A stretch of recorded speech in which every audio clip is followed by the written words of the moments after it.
Hi, Balon! Hi! Welcome to Rivier Jayco! Ang sarap dito. Ang saya. Thank you for joining us, ha? Kami Thank you for having me, Rivier Jayco. Sobrang ganda ng place nyo.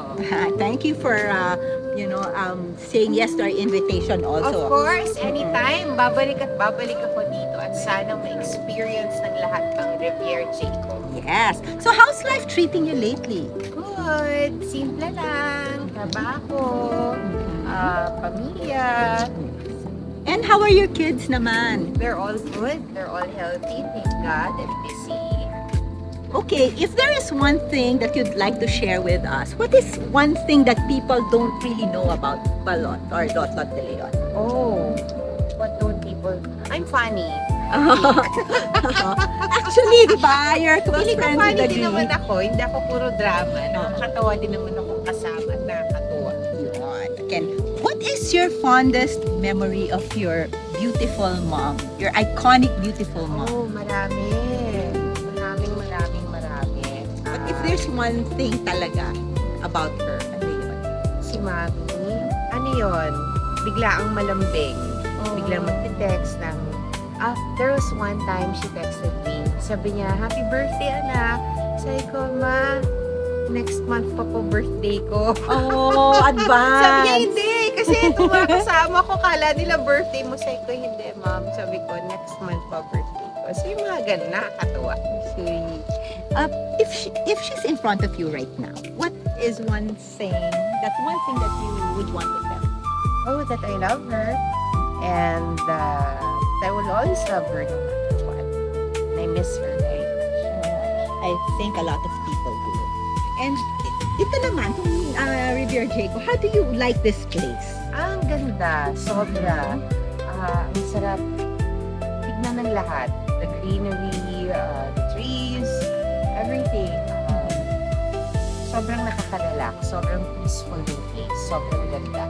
And a follow-up question lang about Rivier Jayco. If there's one thing, no, halimbawa like isang lugar na pag tinanong nila, uy, anong maganda sa Rivier Jayco? Ano yung one thing na unang-unang papasok sa isip mo? Yung peace. Yung peace that it brings.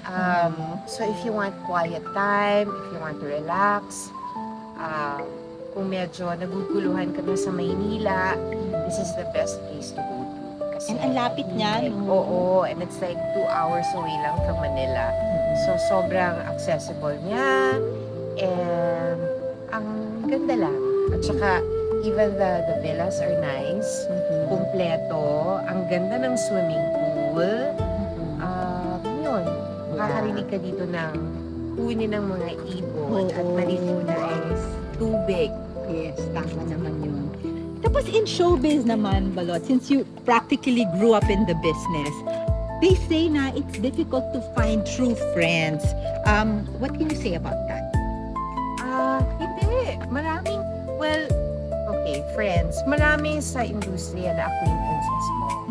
Pero iba din yung talagang masasabi ko ng mga tunay na kaibigan. Yung mga tunay na kaibigan na yan yung kahit na matagal mo nang hindi nakikita o nakakasama, pero pag nakita kayo ulit, parang kahapon lang. And sila yung mga taong, yung mga true friends mo, yun yung mga taong, especially in bad times, sila yung nandyan to support you and to help you and just to be with you, to listen to you without judgment. And Yan alam ang ko mga- isa si Sheer Valdez siya. Oh, yes! Yes! Okay, ito medyo matalinhagang tanong. Oh, matalas. Oh, medyo controversial. Given the opportunity to be a presidential advisor, Diba? what would you tell the president? Una, syempre gusto natin magpasalamat sa lahat ng mga namumuno ng bansa na talagang nagmamalasakit. Tsaka mahirap din yun, yung ginagawa. Syempre, you're handling millions of people's lives and their needs and their wants. So, siguro, maliban sa iaasa sa gobyerno, ang ganda ng buhay natin, dapat talaga tayo din mismo bilang Pilipino at saka mga individuals, no, na tayo din kumbaga, mag-participate sa pagiging maganda ng bansa natin, lalo na yung mga basura. Unahin natin yan, di ba? So, we have to be responsible sa mga kalat. Siyempre, di ba, yung mga karagatan natin, atin yan. And the Philippines is surrounded by water. And dyan tayo nangingisda, na nakakuha ng livelihood. So, dapat yung mga basura, dapat yan mas-segregate ng maayos. Ang ganda nung sinabi mo kasi yun is easily doable by each and every one So, of us. At saka, we always have to always look out for each other. Kasi tayo mga Pilipino, dapat tayo nag-aangat sa bawat isa sa atin. Diba? Tutulungan, dun pumapasok yung bayanihan, especially, makikita mo naman yan pag may mga calamities, that's when everybody gets together, yung iba, to help. So, sana kahit walang kalamidad, talagang lagi tayong willing to help each other. Okay. If you knew then what you know now, what would you tell your younger self? Take it easy. Take it easy, plus, huwag mong pasanin ang mundo. Itulog mo ang problema. Stop overthinking and trust God mo. And where do you see yourself 10 years from now? Maganda pa rin. Yun, Mas sexy. syempre naman. Mas healthy.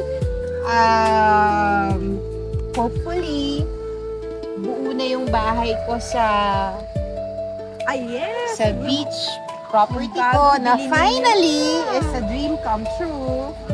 Ano pa ba? Basta healthy lang. Healthy lahat. Healthy yung mga anak ko. Healthy ako. Healthy ang asawa ko. Healthy.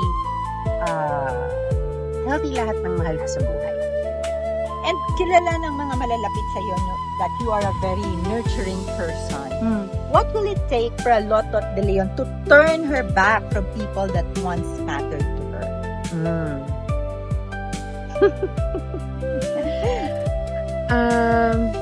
Alam mo, if there's one thing also that I learned is huwag mong hanapin sa ibang tao yung pwede mo magawa para sa kanila. Hindi lahat ng ibinibigay mo na kabutihan sa iba, dapat ina-expect mo na bumalik. Kumbaga, what you give is because you want to give, but don't expect anything in return. For me to stop, siguro yung pag sobrang nasaktan ka lang talaga, and then you learn your lesson, and then you say, enough na. Kumbaga, you've tried, you've given it your all, you gave it a chance, pero kung wala pa ring progress from there, enough na. Focus on yourself, focus on the people who matter to you, focus on the people who love you more. Yun na lang. And when you pray, especially at night, what is your constant prayer? What is that prayer in your heart? Good health. Good health. Lagi kong dinadasal is good health. And then, lagi akong ilayo sa ang pamilya ko, mga mahal ko sa buhay, sa sakit, sa kahit anong sakit, sa aksidente, at sa mga taong may masamang intensyon sa akin at sa aking pamilya. Yan. Kumbaga, free me from all ill-intentioned people, from all sickness, from all danger. And if there's one dish that you want to prepare for your children, alam mo ma-appreciate talaga nila, what is that dish? Mga bata, mga anak ko gusto lagi ng simple lang mga anak ko, kahit prituhan ko yan ng tuyo, na may pritong talong, na may itlog na pula, kamatis at sibuyas, na may sinangag at may itlog. Happy na siya. Ayun. And what is naman your favorite dish? Kung si Lotlot de Leon naman ang paglulutuan, ano yun? Ako, basta merong alimango at hipon at isda. Yan, panalo yan. Yan ang paborito ko. And what is your love language? Serving the people I love. Cooking for them. That's, I think, my number one love language. Okay. Pagsisilbihan ko yung mga mahal ko sa buhay. And if there's one thing that will really make your heart melt, what is that one thing? Just kindness. Kindness lang. At saka yung makikita mo na may malasakit sa yung kapwa mo. Yun. It matters a lot to me.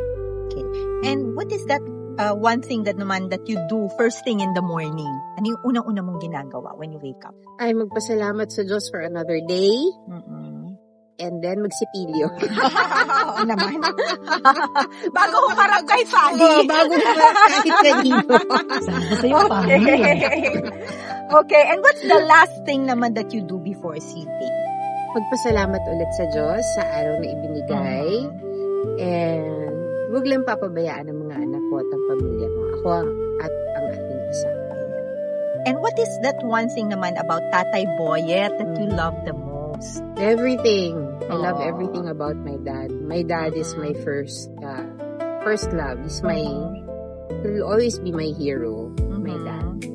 And we all know that you have a very, very good relationship with Nanay Sandy. What endears her to you? Just her being the caring person that she is to us, to me, to my children. Yung malasakit niya sa mga anak ko at sa akin, napakalaking bagay na. And what makes me love Nanay Sandy more is the way she loves my dad. Kasi I don't think anybody can love my dad the way she does. So, yun, yung nakikita kong pagmamahal ng daddy ko ng nanay ko kay daddy, yun, sobrang na-appreciate ko. Okay. And we practically, we know that you practically raised your siblings, di ba? And what is that constant reminder naman na you tell them? Ano yung advice ni Ate Lot sa kanila? Basta sila, alam lang nila that I will always be here for them. Pag kailangan nila ako, nandito ako.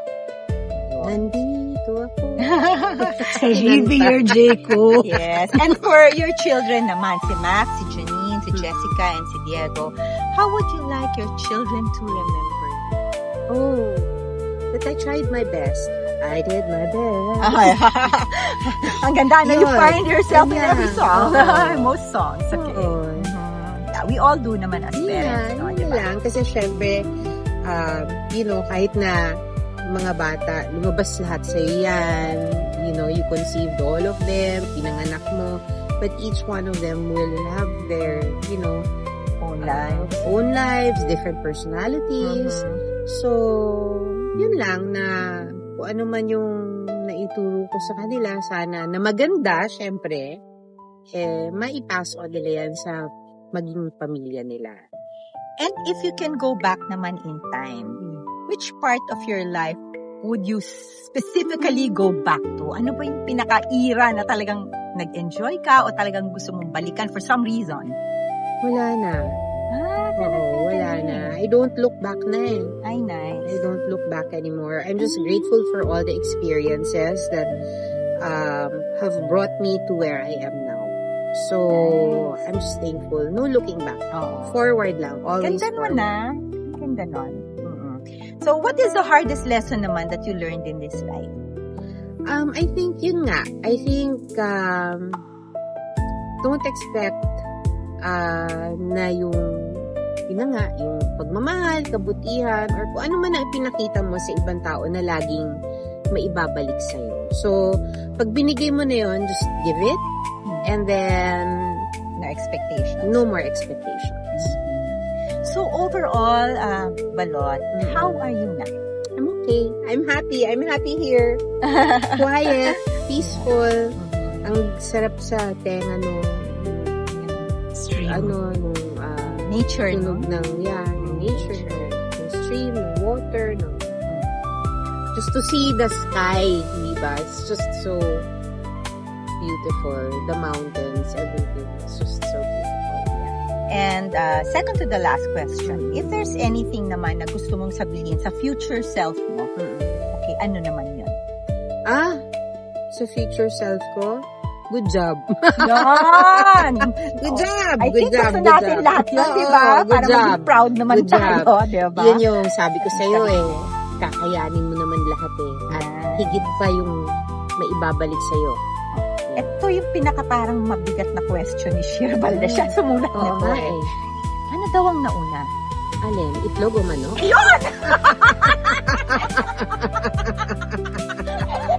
Parang hanggang ngayon hindi masagot yan diba? Una, itlog ang manok. Saan man ang galing ang itlog? Hindi ba sa manok? O di manok. Diba? Ako rin tingin ko eh. Pero sabi nila kung wala naman daw itlog, walang manok. Paano yan? Eh hindi, create na yun ni Lord eh. Sabi niya, kailangan ng manok. O di yung manok nanganak ng itlog. Alam mo, tingin ko mas sasagot yan sa susunod na balik natin dito sa Yeah. Pag-isipan muna natin. Thanks. Thank you. Look at that, Lot. Diba? Ganda. And look at that. Ang dating, diba? Yeah. Ayan. Ang nagtanong ng questions, si Lovely Rivera. Iba Ayan. pa mga tanong. Let's go. Being with us, Balotsky. We enjoy this lot. Next time, doon na tayo sa kanya. Oo nga, next time. Yeah. God willing, God willing, God Oo willing. naman. You're one step, ano na. Yes, Towards I'm the goal. there. I'm there. Dream niya yan eh. Yeah. Ano yan eh, dagat person. Oo, dasal lang, dasal. Dasal, trabaho, no? Oo, Yun. dasal. Dasal na trabaho, totoo. Sipan. Ay, manigpa-party-party na dun sa Oo big nga. cabin. Nag-aano lang sila kanina. O yan, let's prepare na because it's going to Rain. rain. Sige. Okay, we'll see you later, Lot. Mwah!